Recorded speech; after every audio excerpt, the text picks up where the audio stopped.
Yo, kanggo ngendhoni swasana kang kenceng ngregengake kahanan ben gayeng. Heeh. Nggo Mukadimah ana ing limbukan. Heeh. Aku nyuwun Mbak Enggar karo Mbak Pesek jumeneng bareng. Heeh. Tembange gedrukne lali janjine. Wis ya. Karepen nggo Mukadimah ana ing season limbukan iki. Ngono, Mak. Heeh. Mbak Enggar karo Mbak Sri Wahyuni utawa Sri Pesek bisa. Yuk monggo berdua berdiri lagune lali janjine gedrukne Asta Brata. Suka. Yuk.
Alhamdulillah wa syukurillah wala haula wala quwata illa billah. Nduk. Anakku sing ndak tresnani, anakku sing ndak dama-dama limbuk. Piye yo nimbali marang aku nganggo leren sawetara yo Nduk. Ngono yo Mak. Ingkang baku rumangsane si Biyung ora ana tembung kang luwih becik, tembung kang luwih luhur.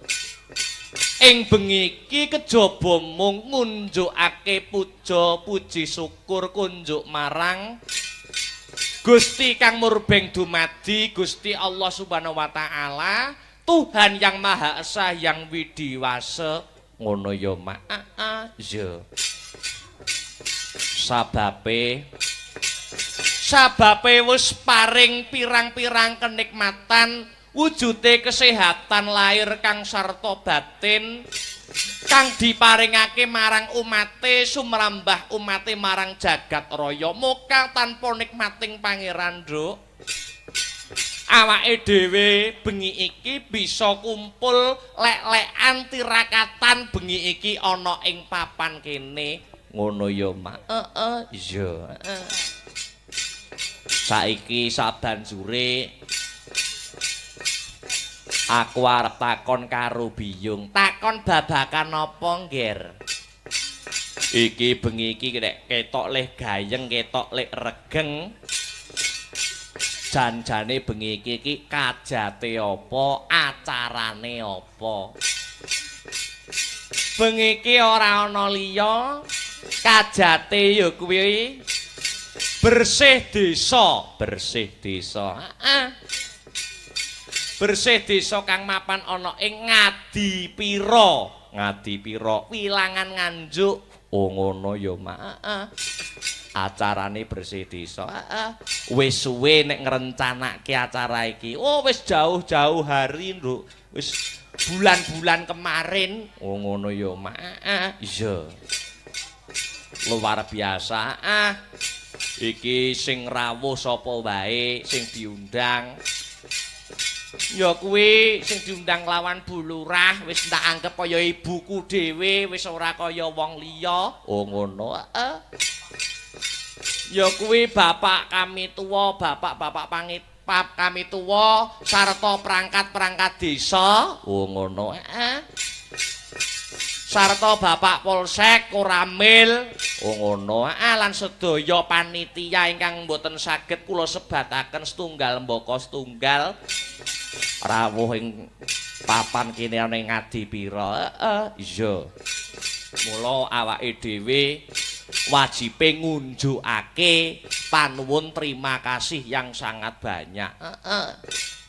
Ngaturake panuwun gunging panuwun dumateng ibu kula wis tak anggap kaya ibuku dhewe ya Ibu Lurah. Oh iya, Bu Lurah Ngadipira sing wis percaya kelawan awake dhewe sak kanca Astabrata Group saka Nganjuk Jalan Mas Trip kono. Iya, ya nimbali awake dhewe. Luar biasa. Wis kon gelar kelir gantung gong. Kon paring lelipur marang para warga masyarakat sagunging para bebrayan agung kang mapan ana ing Ngadipira kene. Oh ngono. Iya. Luar biasa. Pancen taun iki pancen Ibu Lurah Ngadipira.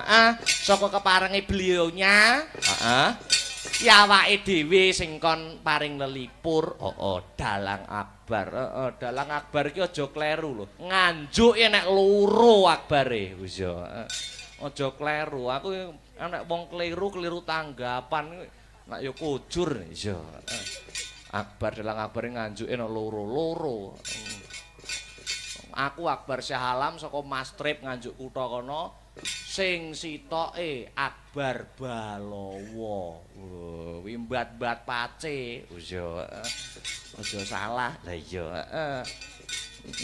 Ya dadi ben ditepungke karo para warga masyarakat ana ing kene. Heeh. Ya mapan kebeneran awake dhewe lagi pisan jiki ning kene. Heeh. Oh iya, heeh. Ning senadyan to awake dhewe lagi sepisan lawan sak kanca Astabrata sowan mapan ana ing Ngadipira nanging apresiasi kang sarta antusias para warga masyarakat kang mapan ana ing Ngadipira khususon Ibu Lurah kang sarta panitia. Heeh. Iki luar biasa, suguh gupuh lungguh wis ora nguciwani. Oh ngono ya, Mak. Heeh. Iya. Suguhan banyu mili sing disugatake ana ing awake dhewe lan sak kanca-kanca. Matur nuwun. Matur nuwun, Nduk. Iya. Senadyan to lurahe iki putri, lurahe iki cewek, ning ya patut diacungi jempol. Oh ngono ya, Mak. Heeh.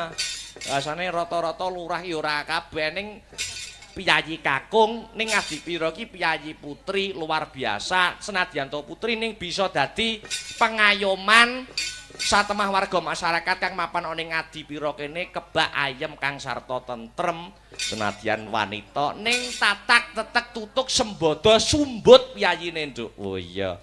Kok biyung kandha sumbut ki piye? Wayangan bengi iki dana iki saka Ibu Lurah dhewe. Oh ngono, heeh. Yen ora kleru kabar sing ndak tampa ki urunan warga ki nggur diku slametan. Oh ngono, heeh. Iya, luar biasa sumbut. Iya, heeh. Ora kok urunan warga ya ning kok ngenyang. Iya. Beda karo kene, beda sumbut tok, Nduk. Iya, heeh. Luar biasa. Hebat tenan lah awake dhewe iki ning wilangan ki wis ora kaya wong liya kok, Nduk. Ora kaya wong liya. Heeh. Ibaratne kena diibaratne no kebo mulih marang kandange dhewe. Oh ngono. Wis dienggo latar. Iya. Heeh.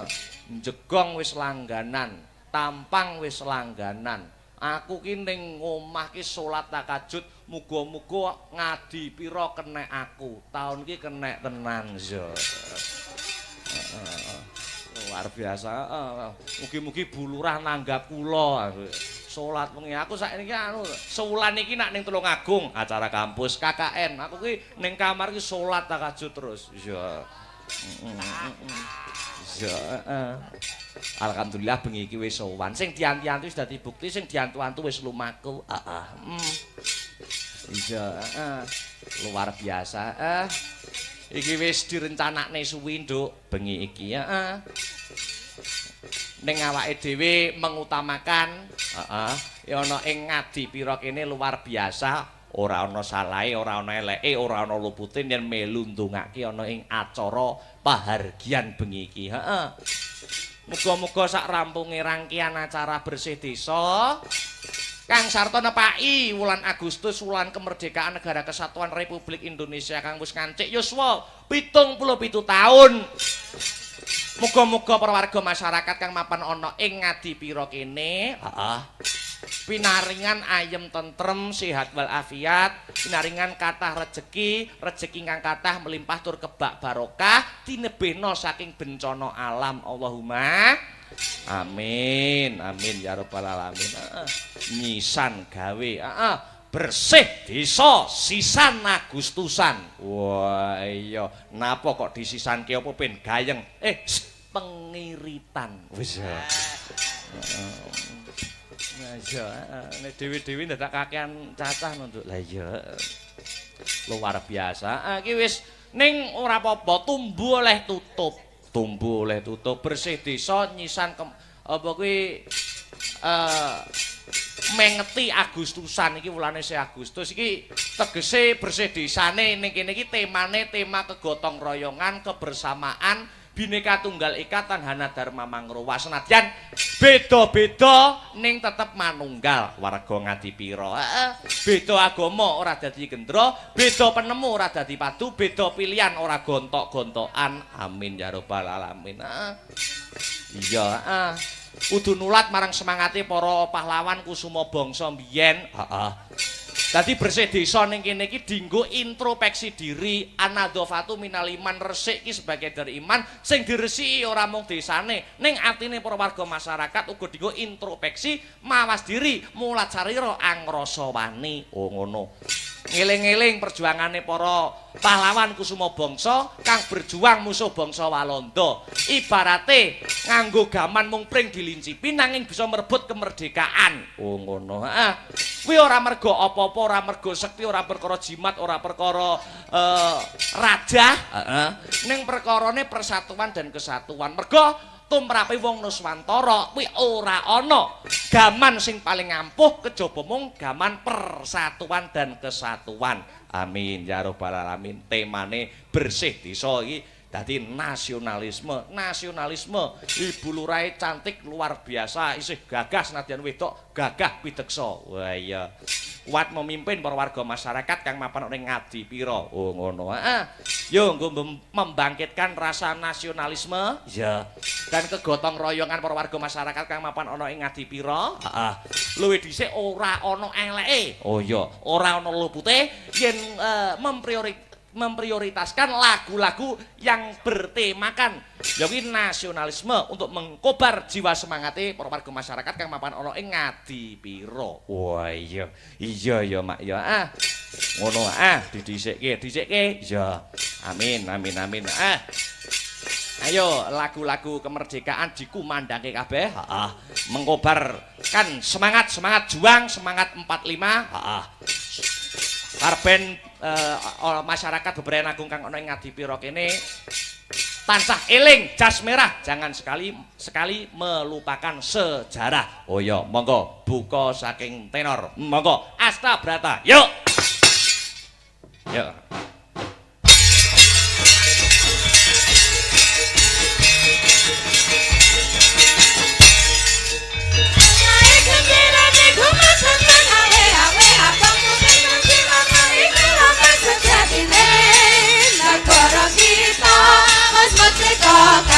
Ada dasar Pancasila Dumadi kalane tanggal 17 Agustus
Sasmita Jati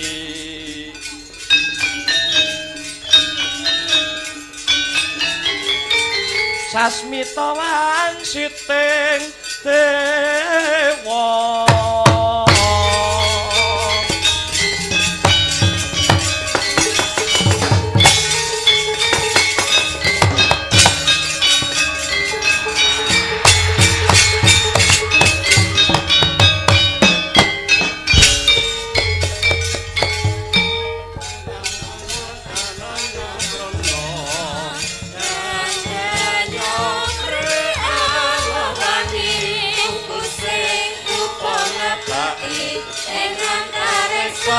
minangka sasmita mengkang para jawata utenengkang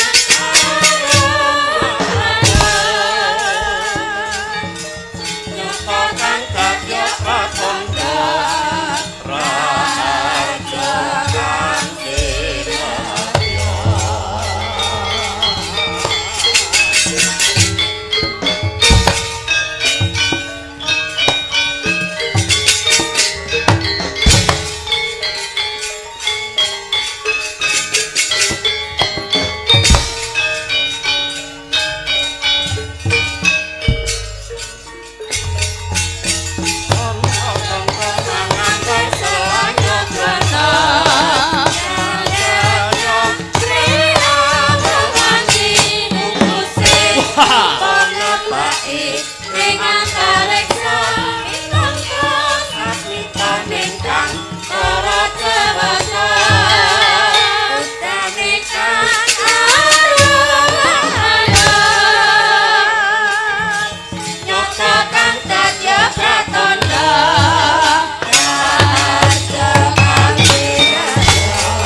Sikrabala kang tumingal prang campuh samya medali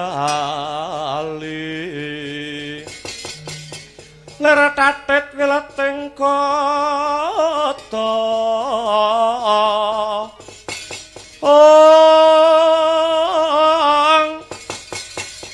dan mangkung manguncang niti benjang sangaji mijil latinya ngedale wuwus kutha Surawilaga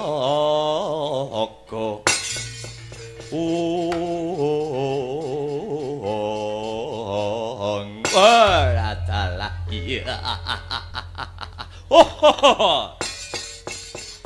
Manarya Werta Manarya Werti Ula Satriya Banjar Junut pundur sasana manyadong dawuh Kados pundi kabar kawusananipun Stinggil Braja Ngastina Ula pundur sasana cumadong dawuh man Kang putra pun Jaya Jatra cumadong dawuh aman Satra Tirta tinang cumadong dawuh aman Bambang Sutama cumadong dawuh paman Para Kurawa siji rungokno kaping pindho gatekno kang sarta lakonana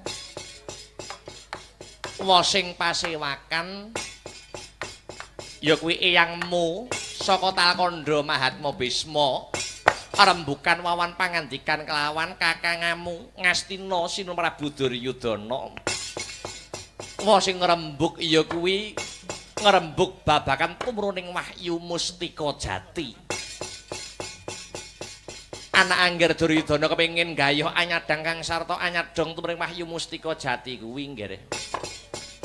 Durung rampung wawan pangandikan kedadak ana sawane Brahmana anyar katon. Namine sinten, Man? Namine sinten lan pandhita saking pundi?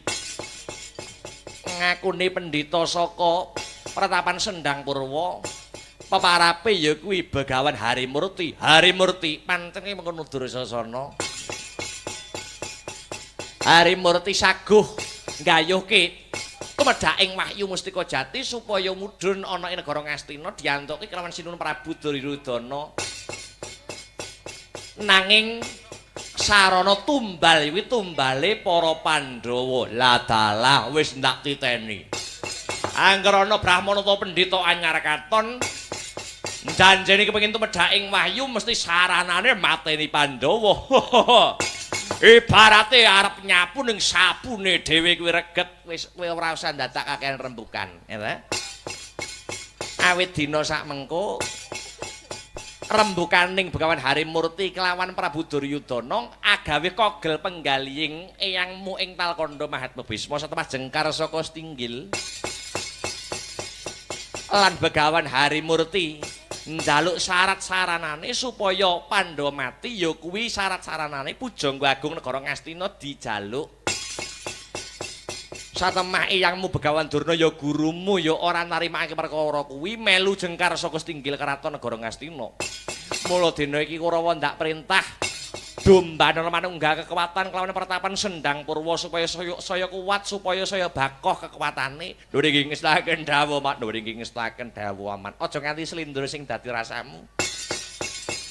Budhal dina iki aja mangu-mangu ndombani njampangi tindake Begawan Harimurti supaya kasembatan ing Setya Wahyu Mustika Jati bisa digayuh kelawan para Kurawa.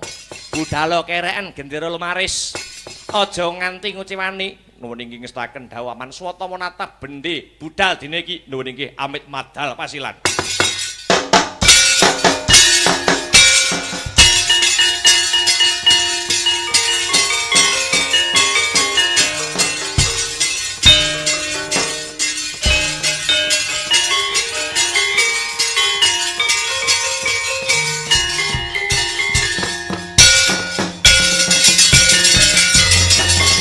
La yo la ayo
kaya ulo kaya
andedel gayo gegono risang ramandaya pati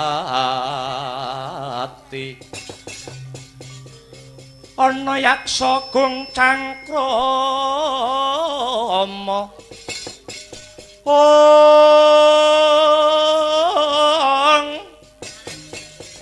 namane wela katak sini jejagi jroning ware mbadhok ulam tanpa tuwuk mina-mina Drajaladri wela dalah jagat Dewa Bathara ya jagat Pangestungkara menika kula sawang Yayi Raden Setyaki ingkang dabyang dhateng mriki lho ya Kakang. Kakang Anoman pancen kapara nyata. Aku aning kene ora mlaku nganggur tegese ora dolan nglengkara. Mapan kebeneran yen aku kepapak lawan Kakang Anoman merga Setyaki ana ing kene bakal njaluk senjata pitulungan marang Kakang Anoman. Ya jagat Dewa Bathara jagat Pangestungkara. Badhe nyuwun pitulungan menapa? Manggene Kakang Anoman ing dina iki Praja Ndwarawati lagi ilang geden-gedenan. Apa Kakang Anoman ora nyumurupi apa Kakang Anoman ora krungu kabar utawa pawarta iki? Waduh babar pisan mboten Raden. Ing ripalungguhan sak mengko Ndwarawati lagi ilang geden-gedenan. Lah sinten ingkang murca? Kawruhana Kakang. Dina iki Nalendra Ndwarawati Kaka Prabu Kresna murca kang tanpa pepoyan ya jagat Dewa Bathara.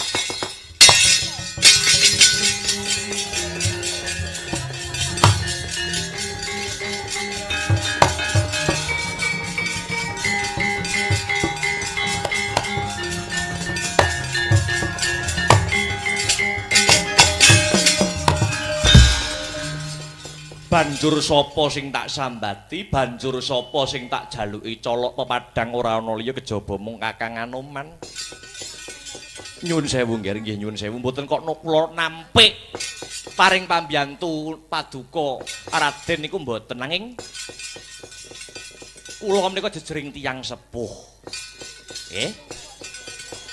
Kula nggih bibar nampi tangisipun Kang putra pun Antarja kalian satriya pringgondane Raden Gatotkaca. Awit ing ripalenggahan sak mangke ingkang murca menika mboten ngemungaken sinuwun Prabu Kresna. Lho. Lah banjur sapa Kakang Anoman? Mugi kawuning ngono. Ingkang murca mboten namung sinuning Ndrawati. Nanging ripalengguhan sak mangke putri Madukara garwanipun Paman Arjuna nuwuning pun Dewi Bratajaya utawi Dewi Sembadra nuwuning murca ingkang tanpa pepoyan jagat Dewa Bathara.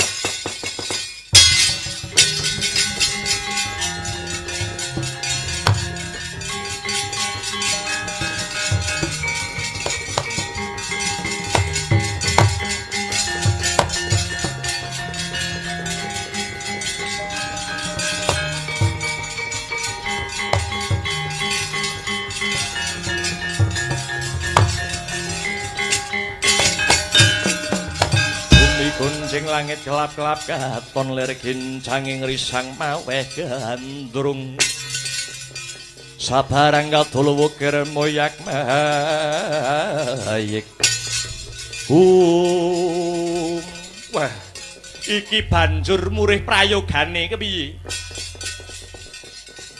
mekaten Raden kula pitados sadroning batos murcanipun sinuring Ndrawati kalian murcanipun Ndarawayu Bratajaya mesti kagungan niat ingkang sae, kagungan niat ingkang becik. Kinarya katentremanipun para kawula, kinarya katentremanipun para bebrayan agung. Ya yen pancen kaya mangkono, ora usah dadak kesuwen. Ayo Kakang Anoman tak kanthi lon-lonan lumaku, ngener mlaku ngulon kanthi niat kang becik, kanthi niat sing apik ngupadi murcane sinuwun Ndrawati karo Ndara Putri Bratajaya. Monggo kula dherekaken Raden.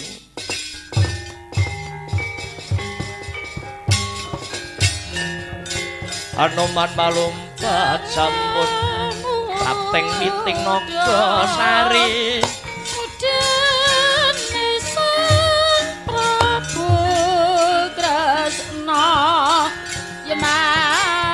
mulat mangandhap katingal manungsa yukur aking ramane tole budi sarana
Rekata sang Gatotkaca tinon mapakara kosuta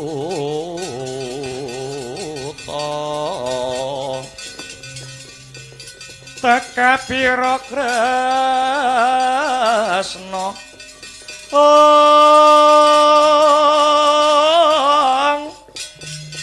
parataman hara muji saktinira paratamanahar muji saktinira